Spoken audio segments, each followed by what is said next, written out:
Hi, my name's Robbie from Girl Bike Love. In this video, we're going to be speaking about the difference between magnetic and friction resistance. Let's go.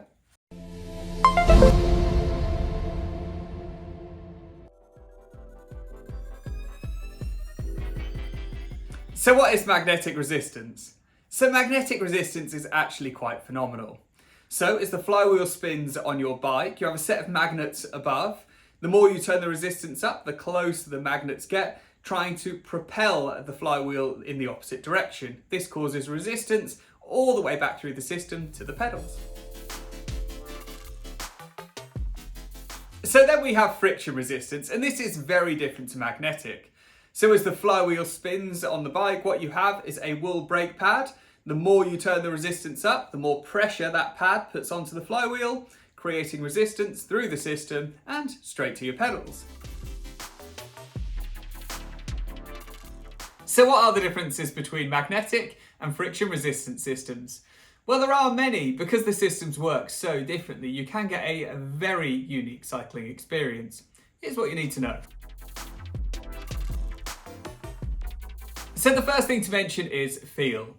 So a friction system feels really natural, just like you're riding a bike outside, when a magnetic system feels a little bit more electronic, to say. So it just feels a little bit more jerky, and moving the resistance isn't as smooth. Although it isn't a bad experience, it just feels different. So the next thing to mention is noise.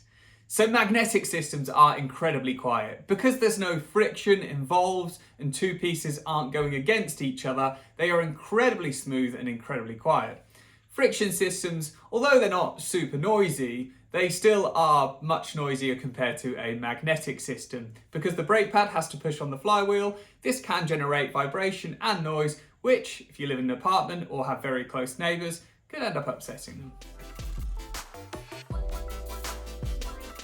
So then we have resistance, and between magnetic and friction, it's incredibly different.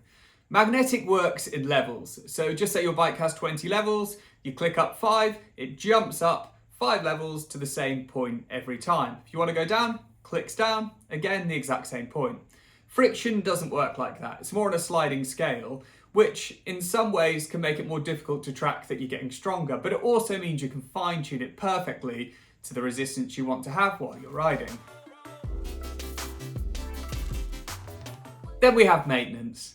So spin bikes generally need very little maintenance. You will find you can get years out of a spin bike before you need to do anything to it. So what we do say though is friction resistance do require maintenance over time, because you need to replace the pad to ensure that you're able to put that resistance down. When it comes to magnetic systems, because it's frictionless, you never really have to do anything. There's no oil, there's no pad, all you've got is magnets working very close to the flywheel but never touching. And finally we have cost. So you will generally find that bikes with friction resistant systems are much cheaper than magnetic. Although you do get some really good value for money magnetic bikes, friction systems are a little bit older technology and generally you do get them much cheaper. So thanks for taking the time to watch our video today on magnetic and friction resistant systems. If you enjoyed this, make sure to head over to the Girl Bike Love YouTube channel for loads more videos on indoor cycling and spinning.